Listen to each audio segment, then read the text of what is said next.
Hey, Alexa, what crap did John Hicks say this week on the radio? I'm sure I don't want to hear it, but I'm interested to find out. Helping you solve the retirement puzzle. Welcome to The Retirement Solution with John Hicks. Here with John Hicks this week, I'm Jennifer Perry. Thanks for joining us here on the Retirement Solution podcast. And remember, if you have any questions for us, you can always find us online at retirementsolutionradio.com. We'd love to hear from you there. And interesting times in the financial world, John. We have actually some really good economic news coming out. However, the financial networks right now are kind of focused on China and this trade feud with President Trump. So how do you see all of this playing out, especially after the last week of trading? Tweet, tweet, tweet, China. Tweet, tweet, tweet, raging market. Tweet, tweet, tweet, huge.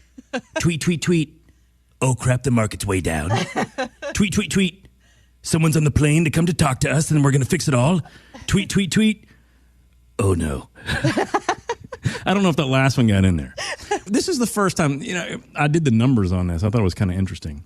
So just between Monday and Tuesday, and this is not just the American markets, this is not just the U.S. markets, over $4 trillion of world money was lost because of less than 140 characters on the tweet machine. Wow, that's some good perspective. It came back. It's up and down and all that kind of stuff. Yeah. But now what we're seeing is a little bit. I'm not going to say alarming because it's not political. Now all the tweets that's junk is political. We've already talked on the show that most of the economic indicators are pretty good. I mean, by most measures, I just saw the numbers here. Jennifer, let me grab this. When we look at some of the numbers right now, we have the lowest unemployment rates we've ever seen. Here we go. Lowest ever. 9 states reported jobless rates in March. So this was just released. They were the lowest ever. Huge. Big win. Big win for us. Huge. As a matter of fact, there are fewer people unemployed than there are job openings. I mean, hey, if you want a job, get out there, kids. Yeah. There's a no job excuses for your 20-something who refuses to get out there right now. Right. So when you look at it, the economy is pretty dang good. Why? Maybe a little bit of that deregulation the last 18 months. Huh? Maybe. Maybe a little bit of, hey, posturing. Let's beat up a little bit on China, right? They've been lying about their ways and sneaking into our markets for far too long. I think having the strong hand is a little good. Mm-hmm. Having said that, though, is that if we do a couple tweet things and the market is uncertain of the outcome, we're seeing it behave very, very poorly. Markets do not like uncertainty. Right. It had already thought, the U.S. market especially, but world markets as well, they thought that we were going to go ahead and sign a deal with China. They thought that we were going to do this, okay? Mm-hmm. And so the market has been up here for a while, and what we saw at the beginning of this week is that when they said basically, or when the president got out ahead of everyone else and said, hey, we're not going to do this right now, we saw the markets act really crazy, to be honest with you. Now, this is interesting because it means a couple things. It means, number one, without a China deal, it may be very hard for Trump to keep office in an election year. Mm-hmm. No, we got to understand that. This is really, really important because those of you out there that listen that don't want socialism and you would like to have a stronger fighting arm and we do want to negotiate with China, we do not want to bow down to them. That's all the president did. Right. When you look at what China scratched out on that on the trade accords, they scratched out like 90% of stuff. They scratched out like 90% of all the stuff that we wanted, and that's why Trump said, listen, these guys aren't playing fair. Yeah, that's not a negotiation. Yeah, that's pathetic. And forget you guys, we're stronger than that over here. So I like that part. The second part of that, though, is that now we're seeing resistance in the markets. We're seeing if the China deal does not get done, then this could be the beginning of the next shoe to drop. Now, that doesn't mean that the economy is bad. There's a difference between a bear market and a recession. Yeah. Now, everyone needs to understand this. This is a big one. This is Econ 101, real quick for all of us. There's a difference between a bear market, which is just a market that quits going up for a while.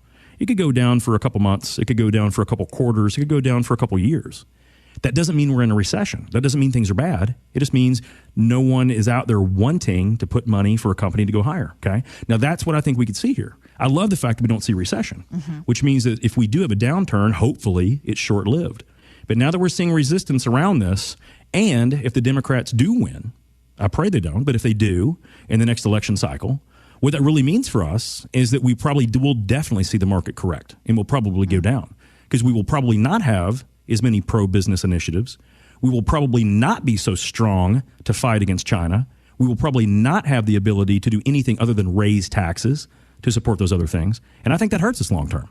So I get political for a minute, but I think it's very important that we put everything in context. I do make fun of the president for tweeting because, frankly, I hate it.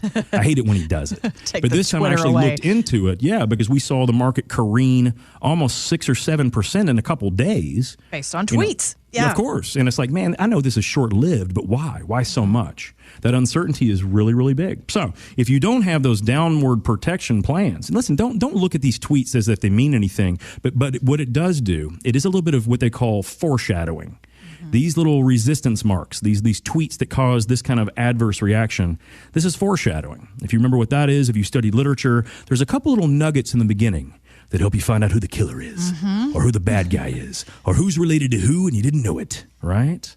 So I think that's maybe we're seeing a little bit of that foreshadowing. We don't know. That's the thing. And you want to take the uncertainty out of it, though, for people who are getting close to retirement. Because, John, that's the thing for today's baby boomers. I think when we see these violent swings on Wall Street, you just wonder, okay, how's this going to affect me? And for the people you work with, I mean, you pointed out to me that this would be the third major downturn that a lot of your clients have gone through before they were clients of yours, because they came to you seeking answers to protect against this kind of thing. Because, I mean, psychologically, when you see the market do this kind of thing, it takes a toll on you. No, it really does. One of the more amazing things that I've recently read was a psychological study done on investor behavior.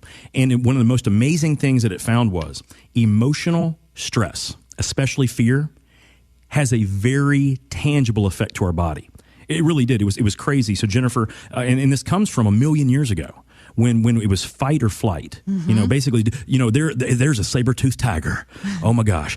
Should I run or should I fight it? If I run, it might get me from behind and chew me up. But if I fight it, it might get me from the front and chew me up. I don't know what I'm going to do. And so that whole fear, our bodies actually reacted. It potentially over time, it can make us depressed. But the more important thing, it could cause us to actually have so much stress, we could have a stroke. Yeah. We could have heart failures. And over time, we don't have those saber-toothed tigers out there roaming in the backyard. Now, in my neighborhood, we got some coyotes or coyotes, depending on how you look at them. And those can be a little bit dangerous. But realistically, the real threats now, believe it or not, they're psychological. And that makes us have health issues. So whenever markets behave like this, especially the baby boomers, guys, think about it. If you are in your late 50s to late 60s now, there's a great chance that you've experienced two of the biggest corrections in the history of the United States. The dot-com bust, which was 2000 and 2003, right, where a lot of people lost 50 to 70% of their life savings. And then the 2007 to 2009 debacle, basically another 50% down. Mm-hmm. And here we are. We've been moving up for 10 and a half years, and now we're starting to see some cracks, some chinks in the armor. Is it going to go down? Who knows? But if this happens again, you guys will potentially have been hit for 50% losses 3 times. I'm fearful people will lose faith. Mood and mindset are two of the more important things when it comes to long-term investment strategy. If you have one of those, basically what I call the do-it-yourself Vanguard plans, and there's nothing wrong with these, Vanguard's a great company, but if you have one of these and you're hoping that your emotions will be intact when you're retired and you're going to start pulling that income out, and we have that 20, 30, 40% careen of the market, just got to think about it. Are you going to be able to gut up and hold on to that? Because if you can't, then the chances of success are very, very, very low. Mm-hmm. And that's what we want to try to avoid. And don't think that you're alone. Guys, I did a little research on this one too. Sir Isaac Newton. You know who he is, right, Jennifer? Uh-huh. He invented the fig Newton, if you're not aware. Anyway. Yeah, I think it was a different one. Yeah. But, so the theory of gravity was kind of attributed to him. They said an apple fell on his head. I doubt it. But that's at least the way they painted the story. But most people don't know he was the master of the mint. So basically, he was the Treasury Secretary for England in 1712 or something like that. I did not know that. See, most people didn't know this. In the 1700s, he was basically the Treasury Secretary. So that's about as high up as you get in finance. But there's been a lot of stories written about how he flipped out when one of his investments went from $100 to $700, and they had pounds back then, so but I'm using it so that we can understand the story. Went from $100 to $700, and he went ahead and cashed out. But then that $700 investment went up to $20,000. He bought it back and then rode it all the way down from $20,000 all the way down to zero. It bankrupted itself. Wow. He was the Treasury Secretary, or the equivalent of, in England. Wow. And he's been considered one of the most foremost minds of the last 500 years, Yeah. Sir Isaac Newton. But he couldn't control his emotions either. So don't think, because we're smart, or we're attractive, or we're awesome, or we stayed at a Holiday Inn Express last night, that just because we can think through these issues, that our emotions are going to allow us to do it. So that's why I don't like volatility. That's why the tweets make me a little nervous. But realistically, it can cause really long-term health ramifications for us. So more reason than ever to make sure that you have a properly structured plan, because the Trumpster is going to keep tweeting. Yeah. He's going to tweet all day long. tweet while I sing my song. Huge. Connect with us at retirementsolutionradio.com.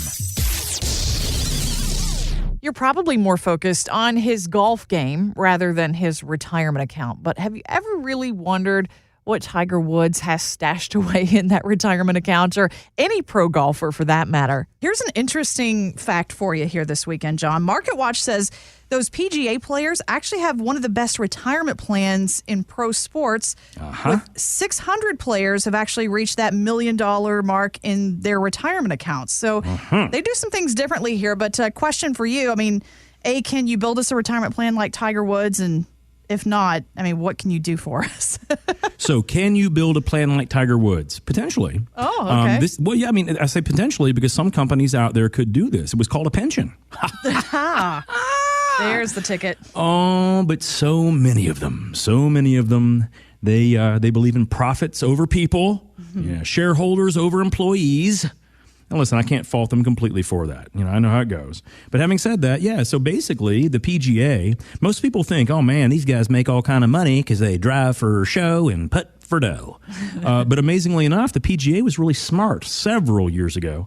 And so they have a pretty good system. So listen, guys, most people are not aware of this. But here's the way it works. If you win, or even if you don't win on the PGA Tour, and tell me if this is something that you guys would like, because I would love to know about this. But if you win in the PGA event, and by the way, there's all kinds of ways that you can win, but if you just make the cut, so Jennifer, we're talking hundreds of people can make a cut, depending on the tournament. But every time you make a cut in the PGA, you get nearly $5,000. Wow. $4,800 goes into your little retirement account.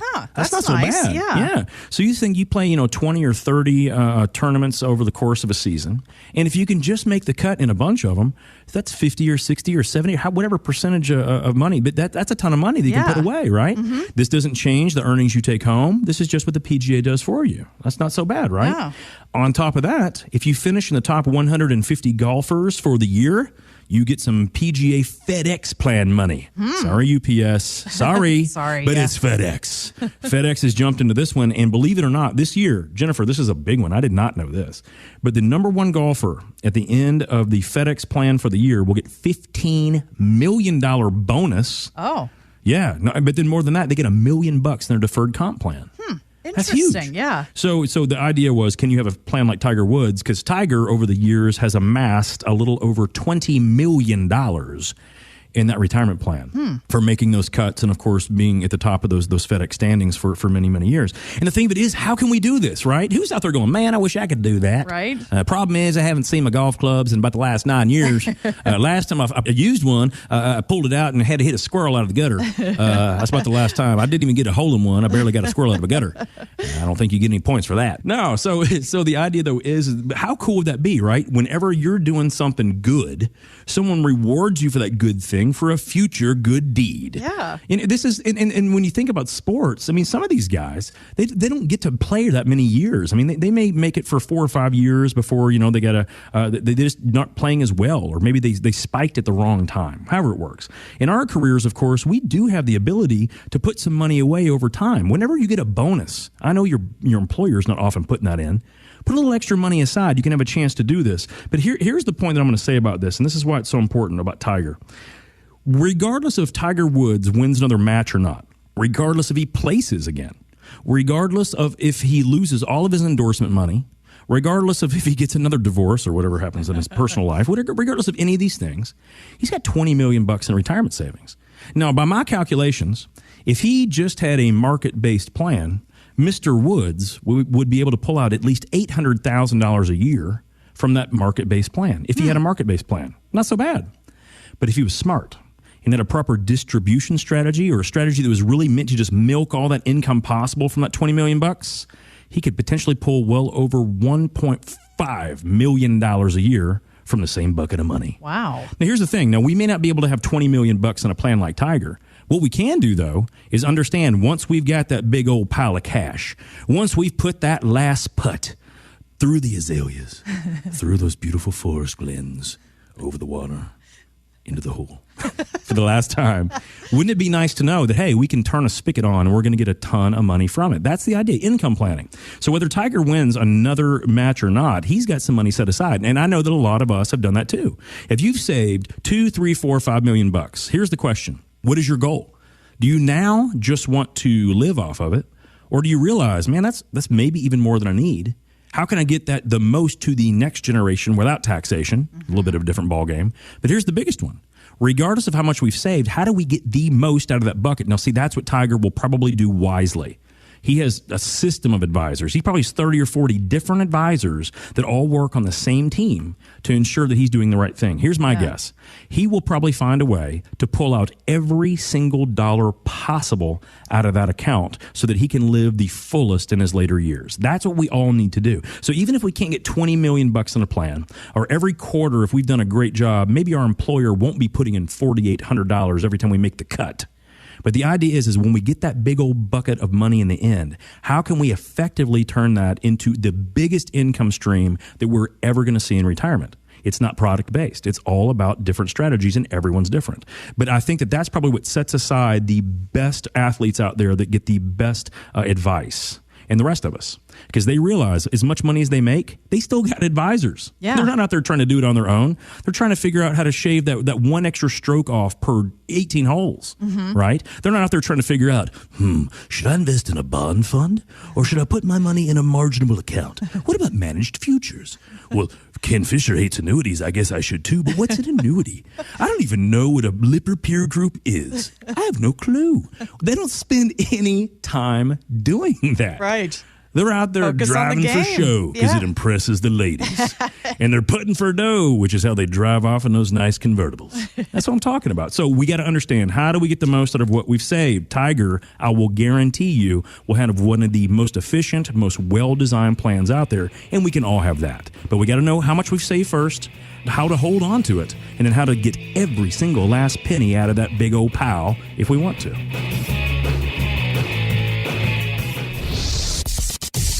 Have questions for John?